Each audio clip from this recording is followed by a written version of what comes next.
Most people do not really want freedom, because freedom involves responsibility, and most people are frightened of responsibility. Unexpressed emotions will never die. They are buried alive and will come forth later in uglier ways. He that has eyes to see and ears to hear may convince himself that no mortal can keep a secret. If his lips are silent, he chatters with his fingertips, betrayal oozes out of him at every pore. Religious doctrines are all illusions, they do not admit of proof, and no one can be compelled to consider them as true or to believe in them.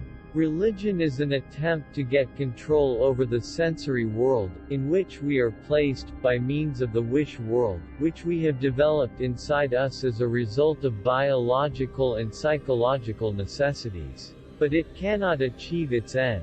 It is impossible to escape the impression that people commonly use false standards of measurement, that they seek power, success and wealth for themselves and admire them in others, and that they underestimate what is of true value in life.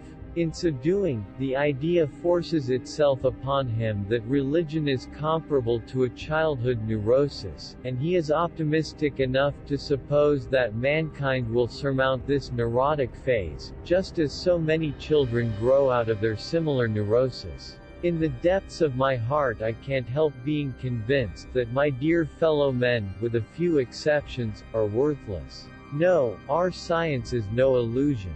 But an illusion it would be to suppose that what science cannot give us we can get elsewhere.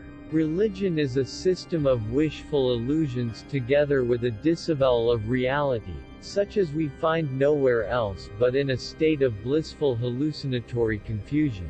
Religion's 11th commandment is "Thou shalt not question."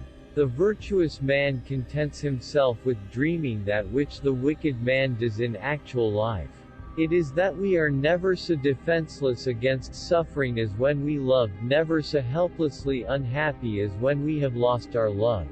Words have a magical power. They can bring either the greatest happiness or deepest despair. They can transfer knowledge from teacher to student. Words enable the orator to sway his audience and dictate its decisions. Words are capable of arousing the strongest emotions and prompting all men's actions. Religion is a system of wishful illusions together with a disavowal of reality, such as we find nowhere else but in a state of blissful hallucinatory confusion.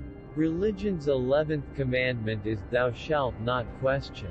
It is that we are never so defenseless against suffering as when we loved, never so helplessly unhappy as when we have lost our loved object or its love. Where the questions of religion are concerned, people are guilty of every possible kind of insincerity and intellectual misdemeanor. Neurotics complain of their illness, but they make the most of it, and when it comes to taking it away from them they will defend it like a lioness her young. Properly speaking, the unconscious is the real psychic. Its inner nature is just as unknown to us as the reality of the external world, and it is just as imperfectly reported to us through the data of consciousness as is the external world through the indications of our sensory organs. A man should not strive to eliminate his complexes but to get into accord with them. They are legitimately what directs his conduct in the world. When a love relationship is at its height, there is no room left for any interest in the environment. A pair of lovers are sufficient to themselves.